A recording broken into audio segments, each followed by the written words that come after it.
Good morning, नमस्कार, सत श्री अकाल। कैसे हैं आप लोग? Welcome back to our channel Grow Wide. आज मैं जो टॉपिक पे डिस्कशन करने वाला हूँ वो बहुत ही ज़्यादा इम्पॉर्टेंट है। तो आप सबसे रिक्वेस्ट है कि पूरी वीडियो देखिए, लाइक कीजिए, सब्सक्राइब कीजिए और अपने जितने भी आपके वेल नोन फ्रेंड्स हैं, रिलेटिव्स हैं, सबको शेयर कीजिए।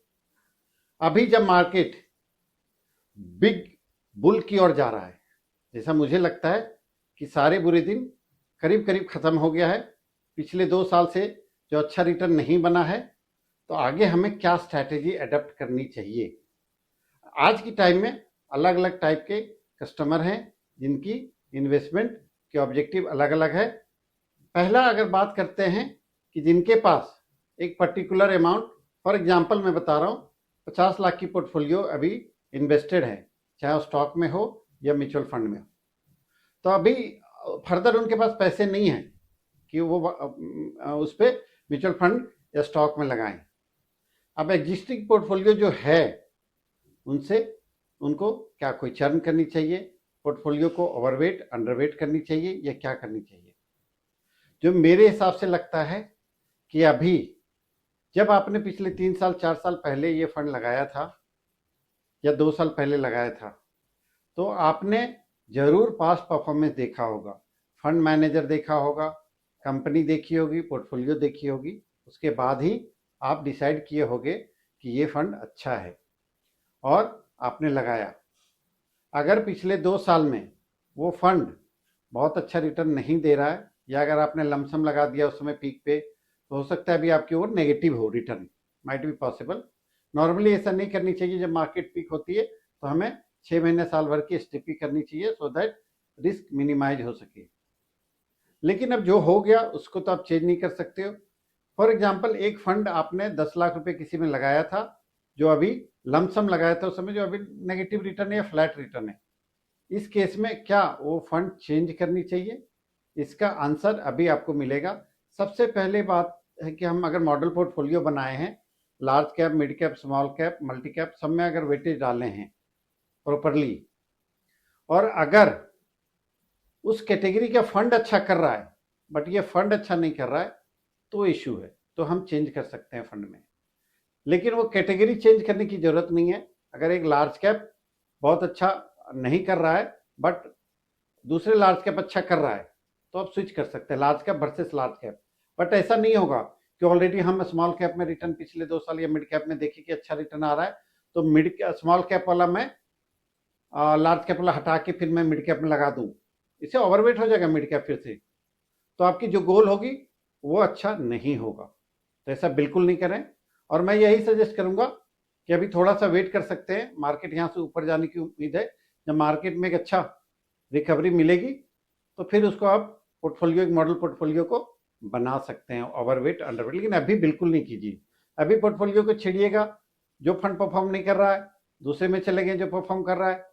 6 महीने बाद पता चला कि जो परफॉर्म कर रहा है, अभी नया लगाए वो परफॉर्म नहीं कर रहा, जो जिससे हटे थे वो परफॉर्म करना शुरू कर दिया। ऐसा बहुत एग्जाम्पल हुआ है। तो ऐसा बिल्कुल नहीं करें। पोर्टफोलियो को अभी देखें। हाँ, बहुत ज़्यादा कोई ओवरवेट है तो उसको थोड़ा सा रिड्यूस कर सकते हैं, वेटेज बराबर कर सकते हैं, या जो मैंने बोला कि कैटेगरी में थोड़ा बहुत इधर उधर कर सकते हैं, बट बहुत ज़्यादा चेंज करने की जरूरत नहीं है। अब इसी कैटेगरी में दूसरे कैटेगरी का कस्टमर आता है जिनका ऑलरेडी फंड है इन्वेस्टेड, और साथ में 10-20% कैश में पैसे पड़े हुए हैं या लिक्विड में है या डेट में है।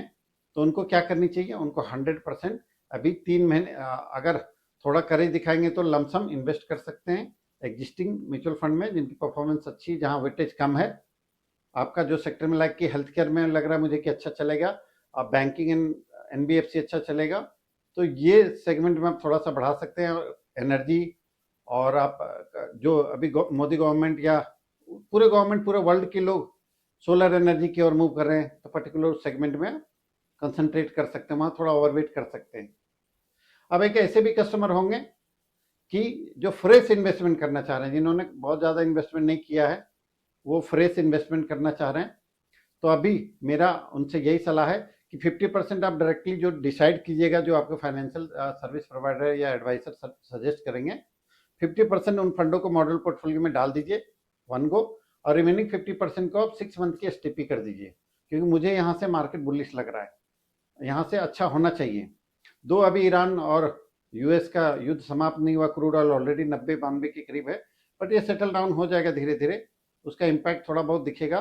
बट इंडिया का मार्केट बहुत अच्छे सिचुएशन पे है, तो आप 50-70% कर सकते हैं। अगर मेरा पैसा होता और मुझे लगाना होता मैं तो 100% इक्विटी में बैठा रहता। चौथे टाइप के कस्टमर ये हैं कि जिनको पैसे की जरूरत है, अभी नहीं या 6 महीने बाद की जरूरत है, तो वो रुक के वेट करके थोड़ा सा, जो पोर्टफोलियो फंड खराब चल रहा है उनको टारगेट करके जो नेक्स्ट 6 मंथ में धीरे धीरे करके विड्रॉ कर सकते हैं, वन गो में अगर नहीं करना है तो। बट अभी सजेशन ये होगा कि तुरंत विड्रॉ मत कीजिए अगर ज़्यादा इमरजेंसी नहीं है तो। साथ में अभी डेट का जीसेक या लॉन्ग टर्म जितने भी पेपर हैं उनमें भी अच्छा रिटर्न बना है, और क्रूड ऑयल जैसे भी ये सेटल डाउन थोड़ा सा होगा तो यील्ड भी इंडिया का डाउन होगा। ग्लोबली जरूर दिक्कत है, यूएस में जो डेटा पीछे आया डेट का, $40 ट्रिलियन यूएस डॉलर क्रॉस हो चुका है। जिस कंट्री का इकोनॉमी का खुद की इकोनॉमी की वैल्यूएशन $32 ट्रिलियन है, लेकिन उधारी अगर 40 पहुंच गया तो थोड़ा सा तो दिक्कत है। साथ में ग्लोबली जहाँ पे एआई चल रहा था वो डाउन साइड देखा जा रहा है, तो ऐसा नहीं कि आप पीछे के रिटर्न देख के वहां भाग जाएं, ऐसा बिल्कुल नहीं करें। इंडियन मार्केट कभी भी 20-30% नहीं टूटेगा, ना टूटा है। एक्सेप्शनली पास में कुछ एक दो बड़ी इंसिडेंट हुआ उस समय टूटा था, बट अभी इतना डाइवर्सिफाइड है कि हम लोग इतने कभी नहीं गिर सकते लाइक ग्लोबली जैसे गिरता है। तो ये जो कैटेगरी का मैंने बताया, इस तरह से आप अपनी पोर्टफोलियो को रिव्यू कर सकते हैं, मॉडिफाई कर सकते हैं। और अगर रिटर्न नहीं बना है पिछले 1.5 साल में तो घबराने की जरूरत नहीं है। यहाँ से हटके आप क्या बेटर अपॉर्चुनिटी सोच सकते हैं कि एफडी में लगाएंगे, एफडी में 7-7.5 मिलेगा, टैक्स टीडीएस कटने के बाद 30% के स्लैब में है तो ऑलरेडी आपका 4-4.5 में आ जाएगा। इससे तो ज़्यादा इन्फ्लेशन है, तो ये गलती बिल्कुल नहीं करें। डेट में नहीं जाएं वापस, और बहुत ज़्यादा आप एग्रेसिव जैसे कोरिया या जापान या इधर उधर बिल्कुल नहीं जाएं, क्योंकि अगर वहाँ गिरना शुरू हुआ तो फिर निकलने का भी मौका नहीं देगा। इंडियन मार्केट जो मुझे लग रहा है कि बहुत अच्छा स्वीट प्लेस पे है, जहाँ से हम बाउंस बैक ऐसा करेंगे कि पिछले 2 साल का जो रिटर्न नहीं बना है या कम बना है तो उस पर हम रिकवरी एक साथ कर लेंगे। तो अगर ये मेरी वीडियो आपको अच्छी लगी है तो ज़रूर लाइक करें, सब्सक्राइब करें और शेयर करें। जय हिंद, जय भारत।